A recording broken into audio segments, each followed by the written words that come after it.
perspicuidad de la Escritura significa la claridad, la evidencia, la comprensibilidad de la Escritura. Lo que puede ser comprensible. La Biblia es comprensible. Amén.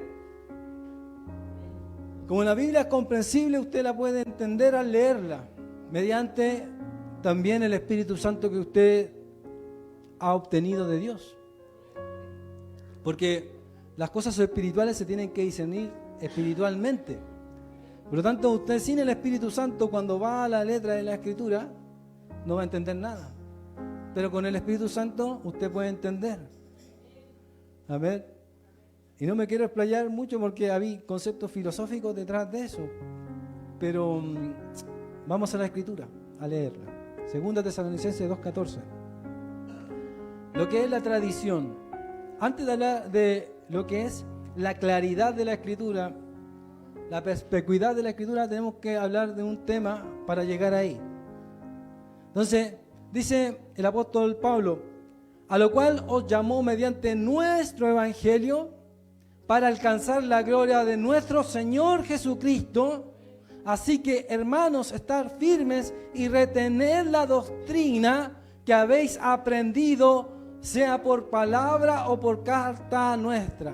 Amén. Siéntese nomás, por favor. La palabra doctrina significa paradosis en griego, que significa tradición o enseñanza. Entonces, el apóstol Pablo dice, retener la doctrina, la tradición que habéis aprendido, ya sea por palabra, o sea, de forma oral, o por carta nuestra. El evangelio y las cartas del apóstol Pablo son cartas, que las epístolas se llaman cartas. El evangelio también eran cartas.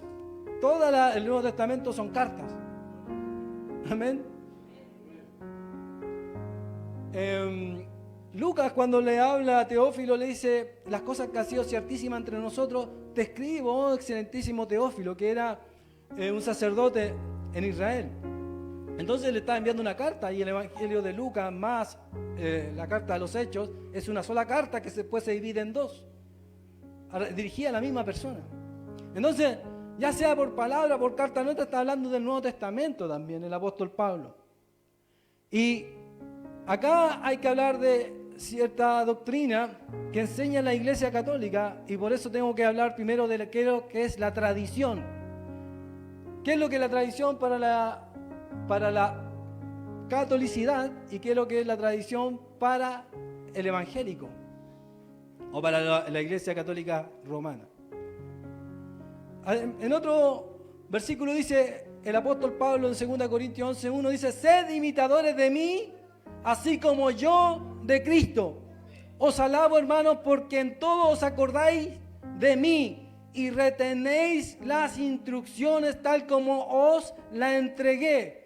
Y la palabra instrucción ahí es paradosis, doctrina, enseñanza, tradición.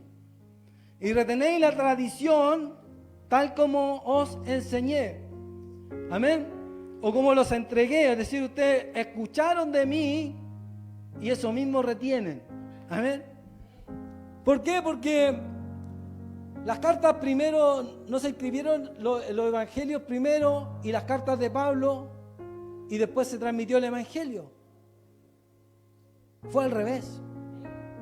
El Señor Jesucristo habló de forma oral, los apóstoles hablaron de forma oral, y después esa tradición, esa doctrina, esa enseñanza fue pasada a lo escrito, a los evangelios y a las cartas. Amén. Entonces usted sabe que algo que se transmite después viene escrito, así como toda la historia del ser humano. La historia del ser humano pasa de esa forma. Nosotros tenemos una historia cuando fue el combate naval de Iquique, ocurrió el hecho y después se escribió la historia, ¿cierto? De Arturo Prat, que abordó el Huasca y después saltó el abordaje muchacho, ¿cierto? Eso, después saltó y después se escribió. Primero ocurrió el hecho, se contaron esa historia y después se traspasó a través del texto, y eso es una tradición chilena que se ha ido traspasando a través del heroísmo, del patriotismo chileno, ¿cierto? Entonces todas las cosas ocurren así. Entonces hay una tradición oral que después se traspasó a lo escrito. Nosotros decimos, los evangélicos decimos eso. En cambio, el católico enseña otra cosa. Y también se basan en los mismos versículos que estoy citando y los mismos escritos de los padres apostólicos o padres de la iglesia, que se denomina la patrística, para sustentar sus creencias. Como por ejemplo, la infalibilidad papal, por ejemplo, la Asunción de María, la perpetua virginidad, la Inmaculada Concepción, para perpetuar la adoración y veneración a los santos, para perpetuar o para instalar la doctrina de la iconografía, adoración a los íconos, a las estatuas, a las imágenes, porque dicen que es una tradición paralela que vino con los apóstoles, que no fue enseñada de forma escrita, pero sí oral. El bautismo de niños y todo eso. Amén. Entonces, ellos dicen, nosotros tenemos esto, pero citan estos versículos, como lo dijimos, ya sea por palabra o por carta nuestra. Ve que hay una tradición oral, y esa tradición oral, dicen ellos, no es lo mismo que se escribió, es paralelo. Es algo distinto, que venía por la historia, que nunca se contó y que la resguardó la iglesia, esa tradición oral. Y aquí yo vengo a demostrar primero que la tradición oral católica es falsa. Y después de demostrar eso, vamos a hablar de la perspicuidad de la Escritura. ¿Por qué? Por lo que vamos a hablar enseguida. Porque no les voy a contar el final, me dan ganas de contarle el final, pero es mejor contar la película, que vaya desarrollándose la película. Hasta si le cuento el final ya no tiene sentido contar la demás historia, ¿cierto?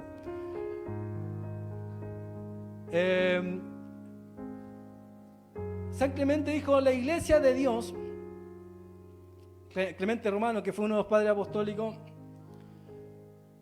la iglesia de Dios ha sido fundada por Cristo y ha sido transmitida a nosotros a través de los apóstoles. Por lo tanto, debemos seguir la tradición que nos han dejado. Amén. A ver, aquí ellos pueden citar, decir, viste que la transmitieron a través de los apóstoles, y como el padre apostólico, ¿cuáles son los padres apostólicos? De los discípulos directos de los apóstoles, los que quedaron después de ellos, que lo escucharon en vida los apóstoles, ellos transmitieron, resguardaron esa doctrina de forma oral. Amén. Hay una doctrina de forma oral que ellos resguardaron, entonces ellos comunicaban lo mismo que le habían dicho los apóstoles. Es como aquí nosotros podemos tener una tradición familiar, historias que nos contó nuestros padres a nosotros. Mi papá me contó una historia. Amén. Que él vivió en el sur, que de los 6 años cuidaba animales y que le ocurrieron, y esto lo traspasó a nosotros esa historia, y después yo se la cuento a mi hijo. Tu abuelo hizo esto. Es una tradición oral que no está escrita, ¿cierto? Es una enseñanza, es una doctrina, una reflexión, también es una instrucción de cómo ocurrió, cuál es nuestra genealogía, de dónde venimos y de lo que somos ahora. Amén. Entonces dice San Irineo, que fue un padre de la iglesia, dice, la escritura es importante, pero no suficiente por sí sola. Debemos también seguir la tradición y las enseñanzas de los apóstoles que han sido transmitidas a nosotros a través de la iglesia. Amén.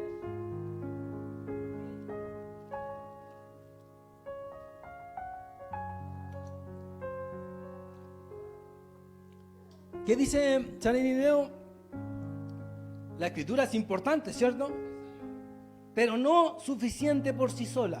Entonces ahí viene la Iglesia Católica o el Magisterio Católico y dice, viste que no puedes tener la Biblia por separado, no puede ser la Biblia sola, tiene que tener la Iglesia que la pueda interpretar, la Iglesia que somos nosotros, dicen ellos, que nosotros la interpretamos porque nosotros resguardamos, somos los custodiadores de la fe, de la tradición oral. Debemos también seguir la tradición y las enseñanzas de los apóstoles, que han sido transmitidas a nosotros a través de la iglesia. ¿Quién transmitió la tradición oral? Los apóstoles. ¿Y quién la resguarda? La iglesia. Entonces viene la Iglesia Católica e instala lo siguiente. El siguiente gráfico que aparece. Y acá me puedo dar un paseo un poco por la filosofía, porque lo que habla es más o menos lo que plantea Platón. La revelación viene de Dios. ¿Cómo sabemos? A ver, tenemos dos formas de conocer la revelación. Dos formas de conocer la revelación. Lo que la filosofía platónica. Usted como ser humano puede percibir y conocer a Dios. Usted como ser humano puede percibir y conocer a Dios a través de lo que está hecho. Usted puede conocer eso a través de lo que enseña el apóstol Pablo. Las cosas invisibles de Él, su eterno poder y deidad, se hacen claramente visibles a través de las cosas hechas, de modo que no tienen excusa. Si yo puedo entender y conocer, percibir que usted como creación compleja, como una creación que tiene un diseño, que usted está hecho a imagen de algo, podemos dar a entender que hay un creador detrás y no algo que ocurrió de la nada, sino que ocurrió de alguien pensante e inteligente que diseñó y creó la humanidad y todo ser vivo, así como la planta, animal y el ser humano. Pero eso no determina qué Dios es el verdadero. O sea, yo puedo llegar a través de toda la existencia humana y la historia humana a determinado que puede existir un Dios que los creó. Algunos creen que es la Pachamama, otros creen que ha sido el Dios del Islam, Alá, otros creen que el Dios judío, otros creen otros tipos de dioses, y otros dioses como los dioses egipcios, etc. Entonces, como nosotros, como el ser humano busca a Dios o quiere encontrar a Dios, porque en el ser humano está la esencia del Creador, quiere encontrarlo a través de lo que es de la naturaleza hacia Dios. Pero lo que revela la Escritura es que la revelación de quién es el Dios verdadero viene de Dios hacia nosotros. El ser humano busca a Dios y el ser humano encuentra a Dios cuando Dios desciende su revelación hacia alguien o al grupo de personas. En este caso fueron a los judíos. Entonces nosotros al buscar a Dios de forma humana y al Dios encontrarlo de forma divina, encontramos el punto donde reconocemos quién es Dios. Amén. Entonces la Iglesia Católica dice, nosotros somos el resguardado de la fe, de lo que es la revelación. Nosotros somos la Iglesia puesta por Cristo y tenemos sucesión apostólica. Entonces somos los resguardadores de esa fe.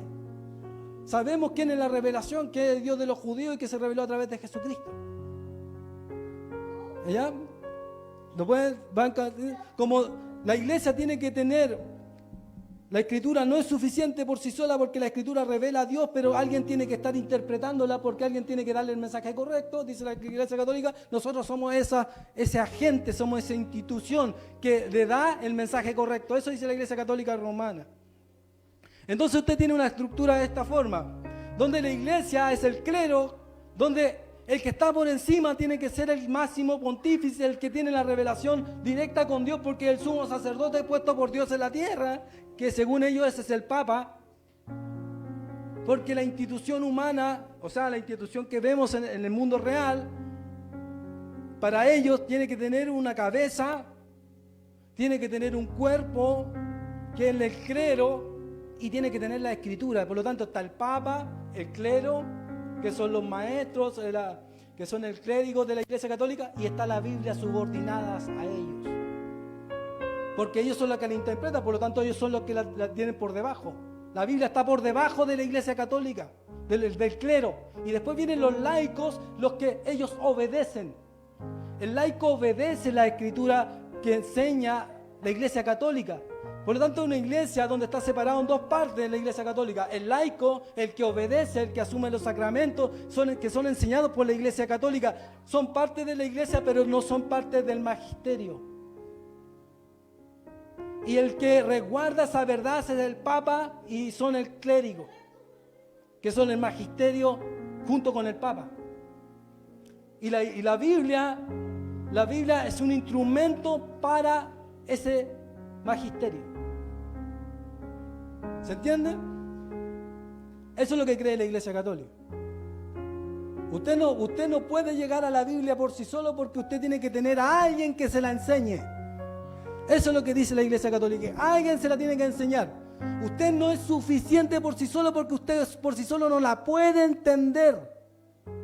Y ahí ellos vienen y nos echan la culpa a nosotros. Ustedes son miles de denominaciones. ¿Y por qué son miles de denominaciones? Porque no pueden entender la Biblia como corresponde. Nosotros tenemos una sola interpretación porque nosotros somos la iglesia que fundó Cristo y nosotros entregamos esa interpretación porque nosotros estamos por sobre la Escritura o por sobre lo que ustedes quieran creer.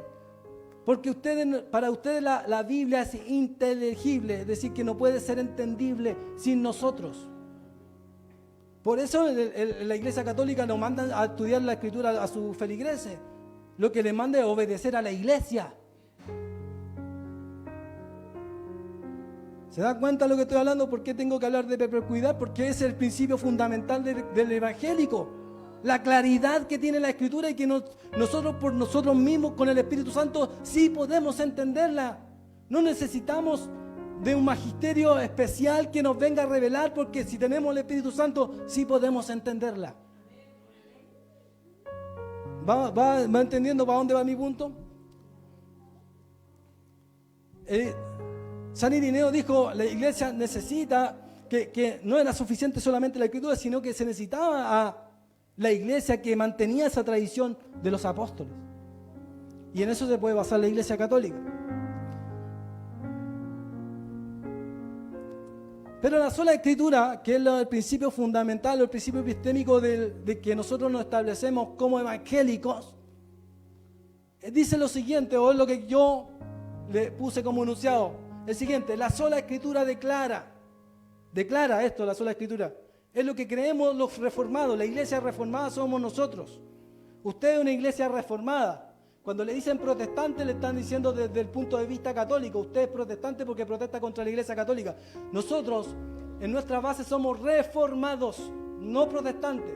¿Qué significa reformado? Que volvemos al fundamento. Reformado porque volvemos a la base, volvemos al primer siglo, volvemos a los padres. Eso es reformar. Que todo lo que la iglesia católica construyó por 1500 años estaba mal. Se equivocó porque fueron deformando lo que era el evangelio, fueron agregándole tradición que los apóstoles no enseñaron. Y como no la enseñaron, Martín Lutero estableció una protesta en contra de la indulgencia y de la infalibilidad papal y empezó a protestar las 95 tesis que clavó. Entonces surgió la iglesia reformada y de ahí vinieron los presbiterianos, los bautistas, los anglicanos y los pentecostales, que somos nosotros. Amén. ¿Se va entendiendo? Tenemos que tener historia en nuestras vidas, porque sin esa historia nosotros estamos condenados. Un pueblo sin historia está condenado a cometer sus mismos errores. La iglesia evangélica está empezando a cometer los mismos errores que empezó a cometer la iglesia católica, a deformar la Escritura. Ahora hay iglesia evangélica que casan a los homosexuales, iglesia evangélica que creen en sus propias revelaciones, que empiezan a atravesar sus propios dogmas y doctrinas, que no están fundamentados en el primer siglo, no están fundamentados en los padres de la iglesia, de los padres apostólicos, ni siquiera están ahí. Como el rapto secreto, como esas interpretaciones que yo de un versículo digo, para mí el buen samaritano significa Jesús. Y yo tengo que sacar la Biblia de contexto y para mí los versículos se entienden cualquier cosa porque yo tengo la unción del Santo y yo no le puedo reclamar a usted si usted está interpretando mal la Biblia porque no toquéis a mis ungidos. Entonces la iglesia evangélica, ¿por qué se ha multiplicado y se ha hecho tanta diversidad de denominaciones? Porque no han mantenido los principios por los cuales se fundamentó la Reforma. Amén. La sola Escritura declara, a través de Martín Lutero, que los papas y los concilios se equivocan, han errado. Los papas a través de los siglos y los concilios se han equivocado, se han contradicho entre sí, se contradijeron. Por ejemplo, una de las contradicciones, una de la bula papal, cuando el Papa habla de cátedra, dice que toda la iglesia católica es salva sujeta al Papa. O sea, usted no es salvo sujeto a Jesús, no es salvo por el sacrificio de Jesús. Si usted puede creer en la salvación de Jesús, puede creer en el sacrificio de Jesús, puede haberse bautizado, pero si usted no se sujeta al Papa, no es salvo. Eso enseña la iglesia católica. ¿A dónde está en el Evangelio de la Escritura, en el Antiguo Testamento y el Nuevo Testamento? Y a través de la enseñanza de los apóstoles que tenemos que sujetarnos a la autoridad de un Papa.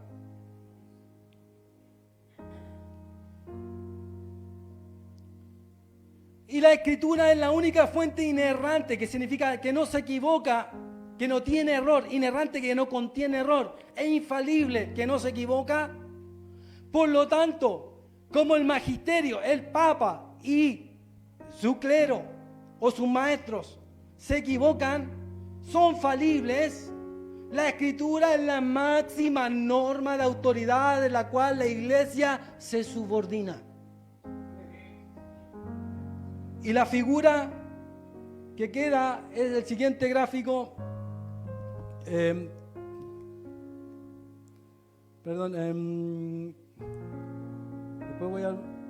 vamos a ver el gráfico, vamos a leer esto. Antes.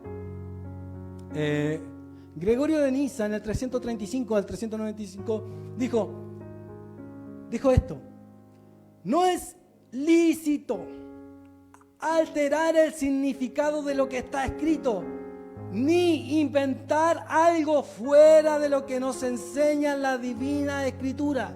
¿Qué dice? Que no es lícito inventar algo o interpretar algo fuera de lo que está escrito en la Escritura, sino que todo lo que decimos debe ser conforme a las palabras inspiradas por el Espíritu. ¿Usted cree eso? ¿Por qué no creo en la fidelidad papal? Porque no está en la Divina Escritura, inspirada por Dios. Dice lo siguiente: quienes no prestan atención a la Escritura y buscan fuera de ella la verdad, se apartan del camino recto y caen en el error. ¿Qué pasa? ¿Qué pasó con la Iglesia Católica? ¿Qué pasa con los mormones, los adventistas o los testigos de Jehová? Incluso los islámicos, los unicitarios. ¿Qué pasa? Que empiezan a errar porque empiezan a interpretar cosas que no están en la Escritura.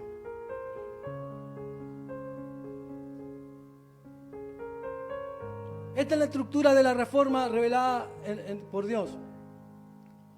Jesús es la cabeza del ángulo, el que está primero, el que está en la máxima autoridad. Pero esa máxima autoridad, usted no le está hablando en este momento. Jesús no viene y le habla a usted. ¿A través de qué le habla? De la Escritura. Edificado sobre el fundamento de apóstoles y profetas, siendo la principal piedra del ángulo Jesucristo mismo. Ese es el principio de sola Escritura en el cual nosotros nos fundamentamos.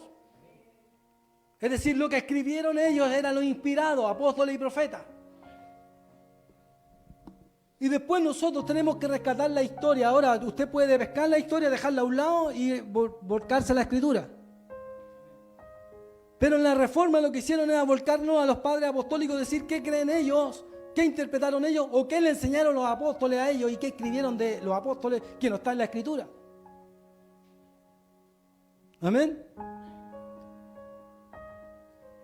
Entonces viene la patrística, lo que es la historia de finales del siglo I, segundo siglo, tercer siglo, cuarto siglo.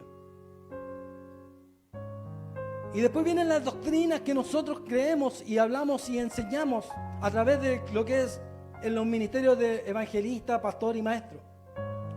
Todo eso está subordinado a Jesús mediante la Escritura, mediante la tradición oral de los primeros siglos. Y después viene nuestra enseñanza. Porque si yo no me subordino a eso y digo que Dios levantó ahora 12 profetas y que uno de esos va a ser un sumo pontífice, o que digo que yo soy un profeta de los últimos tiempos y que tengo que levantar 12 apóstoles, eso está en la tradición escrita de la patrística, de los padres apostólicos, de los padres de la iglesia, está en la Escritura. Porque ya, si o supongamos, no está en la Escritura, no lo veo. Pero ¿dónde está eso? ¿Dónde está la Asunción de María, la Inmaculada Concepción? ¿Dónde está la perpetua virginidad? ¿Dónde está eso? Lo busco y no lo encuentro. Busco dónde está los primeros cristianos, dónde creían que había que tener un sumo pontífice, es decir, un obispo por sobre todos los obispos. No está. Porque mis creencias, mis doctrinas actuales tienen que estar subordinadas a la Escritura, que está por sobre mí. Lo que hace la Iglesia Católica es poner a la Escritura debajo y la Escritura se subordina a sus creencias. Pero ¿qué dice Gregorio de Niza? Que si yo invento algo o creo algo que está por fuera de la Escritura o algo paralelo que no está dentro de la Escritura, caigo en el error. Y después viene la Grey. ¿Qué es la Grey? Son los miembros de la iglesia. Porque usted como Grey se tiene que subordinar a la enseñanza de su iglesia.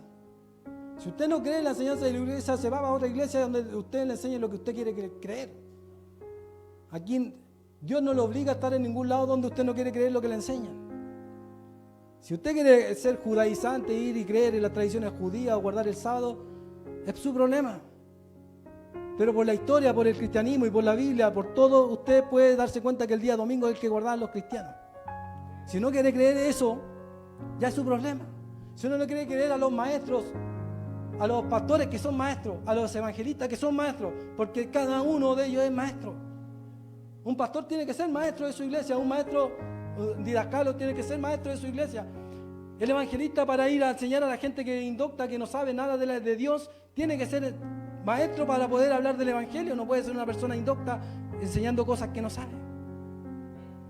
Por lo tanto, la doctrina de la iglesia se fundamenta en el magisterio de la iglesia cristiana evangélica por cada uno de sus pastores y maestros que tienen dentro de su iglesia. Amén. No por cada miembro. El miembro puede tener un conocimiento, pero si el miembro cree una cosa distinta, finalmente termina alejándose de lo que la iglesia enseña. Su iglesia, su denominación. ¿Se va entendiendo? ¿Se cree? ¿Lo cree usted? Yo también lo creo. ¿Por qué yo me fui de la iglesia Familia de Dios? Porque empezaron a creer en 12 apóstoles, empezaron a creer al padre de los apóstoles, tenían un padre ahora de los apóstoles, y tenían apóstoles menores, y una madre profeta, y ahí empezaron a creer cosas que no están en la Biblia. Cuando yo tengo una revelación de Dios, la profecía no viene ahora como un ministerio, la profecía viene ahora como un don. Y no es un don itinerante en el cual usted está permaneciendo en un oficio, como son los ministerios de evangelista, pastor y maestro. Es un don, como el don de sanidad, que usted ora a Dios y a veces Dios actúa por usted y sana, y a veces Dios no actúa por usted y no sana.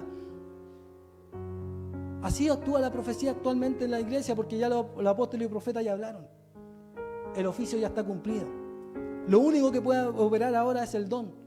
Pero es un don que no todas las veces la persona cuando habla con palabras de Dios. Y no todas las veces lo que dice es lo que está en la palabra de Dios. A veces tiene que examinar lo que enseña, como dice el apóstol Pablo. Los profetas hablen 2 o 3 y los demás juzguen.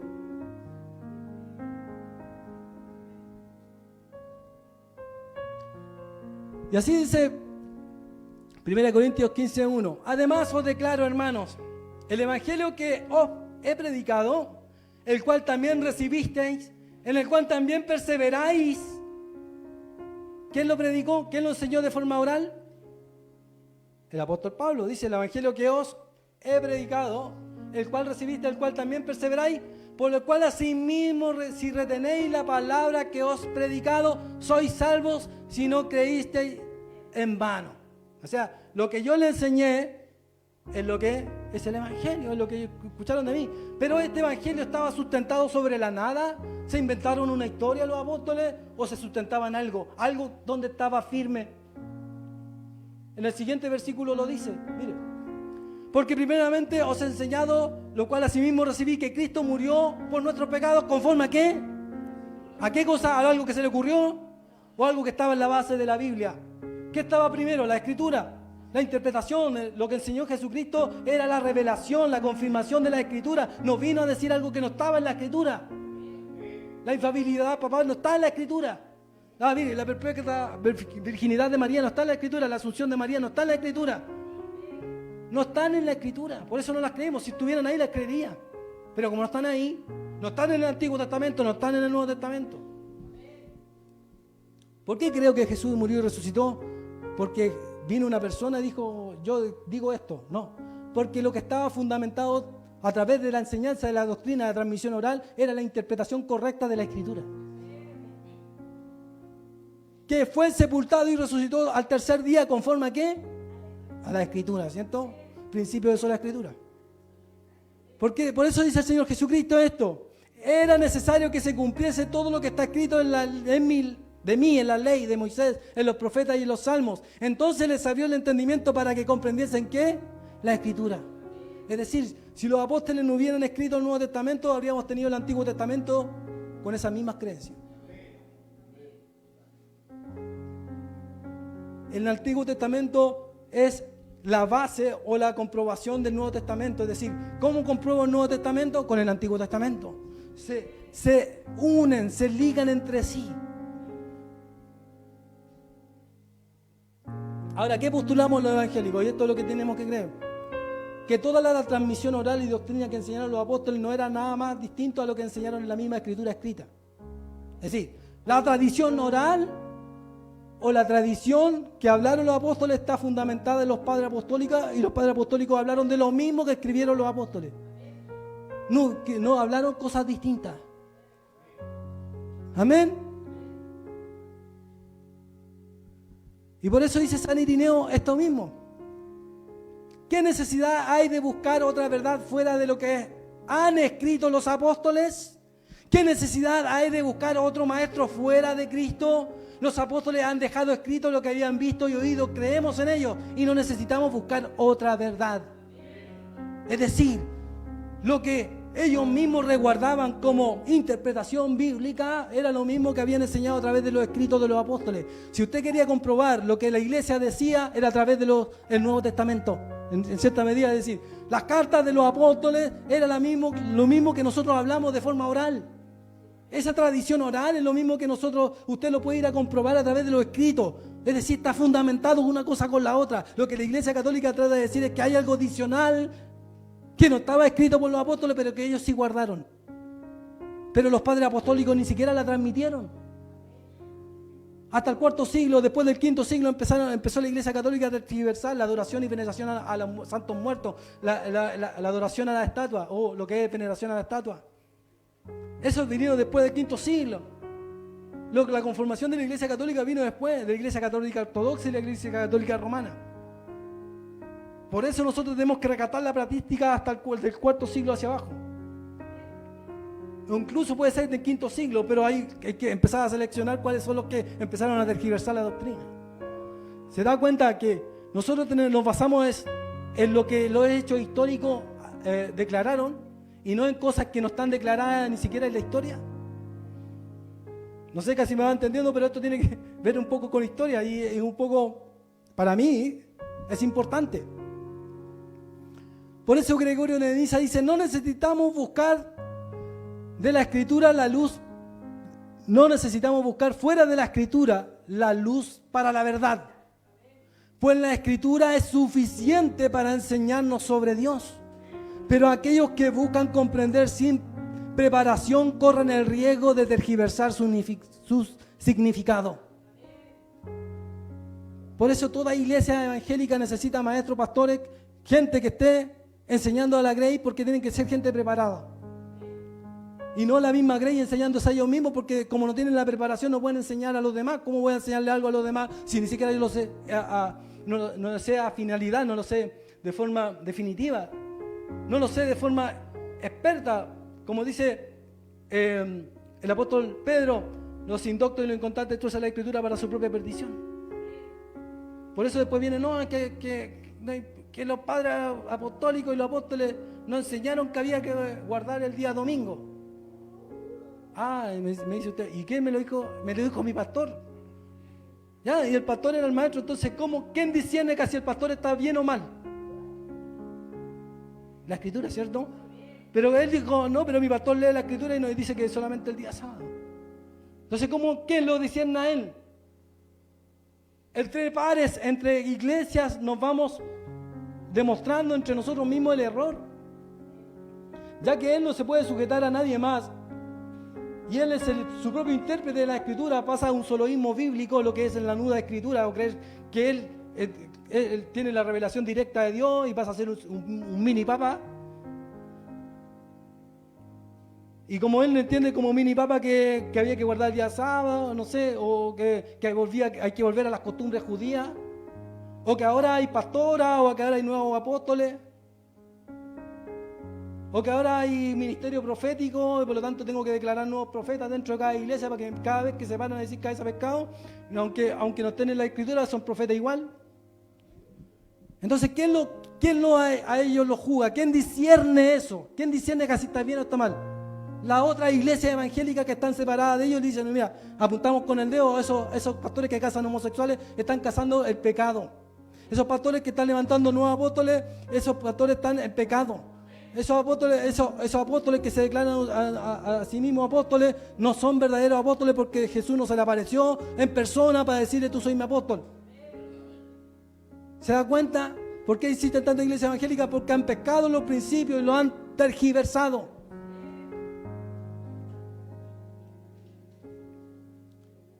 La Escritura es suficiente para enseñarnos sobre Dios. Amén.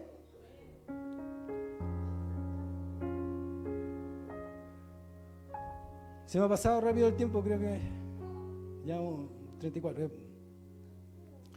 Y recién ahora vamos a llegar a la perspicuidad de la Escritura, porque si tenemos demostrando que la Biblia es suficiente para nosotros, pero no significa que no tenga una jerarquía dentro de nuestra iglesia. Claro, necesitamos una jerarquía porque necesitamos gente experta para que nos pueda enseñar, porque si a cada uno le pasamos la escritura y cada uno de ustedes interpreta cada versículo de forma distinta, ¿quién de todos discierne que casi está bien o no? O sea, tenemos que tener gente dentro de preparada que sepa enseñarnos. Amén. Por lo tanto, la iglesia necesita y siempre se ha transformado en ese cuerpo, donde está fundamentado entre obispo, presbítero y diáconos. Siempre ha existido ese cuerpo. Necesita ese cuerpo estructural en la iglesia. Y nuevamente voy a quedar aquí, porque ya por el tiempo, pero voy a leer esto último. Irineo acusó que los gnósticos de no aceptar la Escritura y afirmar que se requería una tradición para entenderla. Irineo acusó a los gnósticos, que eran los gnósticos. Los gnósticos eran en el primer siglo, se separaron de la iglesia de los apóstoles, y lo que muchos historiadores hablan cuando dicen cuando Pablo ataca a esos grandes apóstoles, dicen aquellos grandes apóstoles que dice habían aparecido otros apóstoles después de los que dejó el Señor Jesucristo, aparecieron otros apóstoles después. Y la palabra grandes apóstoles significa superapóstoles. Eran superapóstoles porque ni siquiera sufrían, eran apóstoles que tenían un poder espiritual, el Espíritu Santo actuaba 100% en ellos y tenían una revelación especial que Jesús le había dejado a esos nuevos apóstoles. Que los apóstoles originales que dejó Jesús ya no tenían entendimiento y eran gente indocta. Y aparecieron los gnósticos con esos apóstoles con misterios ocultos que Dios le había entregado. ¿Esto le suena un poco a lo que muchas iglesias evangélicas hablan? Que aparecen ellos con revelaciones especiales que Dios me mostró a mí que las cosas son distintas. Dice Irineo, pero cuando se les refuta a partir de las Escrituras, dice, se vuelven y acusan a esas mismas Escrituras. Dice, no, le digo, es que no hay apóstoles nuevos. Me dice, no. Cuando se les demuestra que está mal, y dice, no, y vuelven y dicen, no, está mal la escritura aquí. O dicen esto, como si no fueran correctas ni tuvieran autoridad. Es decir, la autoridad no está en la Biblia. O sea, ahora podemos poner pastora, podemos poner profetisa, lo que se cree acá. ¿Por qué? Porque la Biblia no tiene autoridad. Nosotros tenemos una revelación especial. Nosotros somos un magisterio especial que está por sobre la Escritura. Como si no fueran correctas ni tuvieran autoridad. Y afirman que son ambiguas y que la verdad no puede ser extraída de ellas por aquellos que ignoran la tradición. Porque afirman que la verdad no fue transmitida por medio de los documentos escritos, sino a viva voz. Es decir, Jesús les enseñó algo que no escribieron los apóstoles, pero ellos sí lo tienen. Pero cuando ellos quieren enseñar que ahora hay 12 profetas finales, o 12 apóstoles finales y uno que es el papá de todos, o que hay una super profetisa, no, eso los apóstoles lo enseñaron, pero lo dejaron para después. O sea, eso decían los gnósticos, decían, es que tú no entiendes la Escritura porque hay una tradición que Dios nos entregó a nosotros, una enseñanza, una doctrina que Dios nos entregó a nosotros, que aunque no esté en la Escritura, está. Que aunque no lo diga la Biblia, existe. porque me llegó a mí de forma especial, Dios me reveló a mí. Los gnósticos se creían los conocedores, por eso se llaman gnósticos, los conocedores de los misterios ocultos de Dios que Dios no había revelado a los apóstoles originales. Y además decían que la escritura no era suficiente clara para dar a entender eso, porque yo podía decir el buen samaritano significa Jesús y yo no tenía la revelación completa de Dios porque era una persona ignorante que no sabía leer, no sabía escribir, era iletrado y leído. Entonces yo, como no podía entenderlo, tenía que venir una persona especial a decirme que Jesús era el buen samaritano. O que el rapto secreto, cuando le dice ven aquí, sube acá, le dice el ángel, entonces sube acá significa el rapto secreto. Esas cosas es la que enseñaban los gnósticos, cosas que no estaban en la escritura ni que los mismos apóstoles enseñaban, y cuando leían la escritura decían, oye, pero no dice lo que tú decís, no hay un nuevo apóstol. Ah, no, que tú no estás entendiendo el versículo. Como dicen de María los católicos, muy favorecida significa entonces que Jesús, que significa que era la madre de Dios y que era Inmaculada Concepción y además era la virginidad perpetua, significa todo eso porque era muy favorecida. Tenéis que entender el versículo porque está diciendo todo eso aunque no lo diga. ¿Se da cuenta? No voy a leer, lo último que voy a leer va a ser esto. Tengo varios padres apostólicos que dicen, y de hecho dice que algunos pasajes son más oscuros que otros, dice Tertuliano.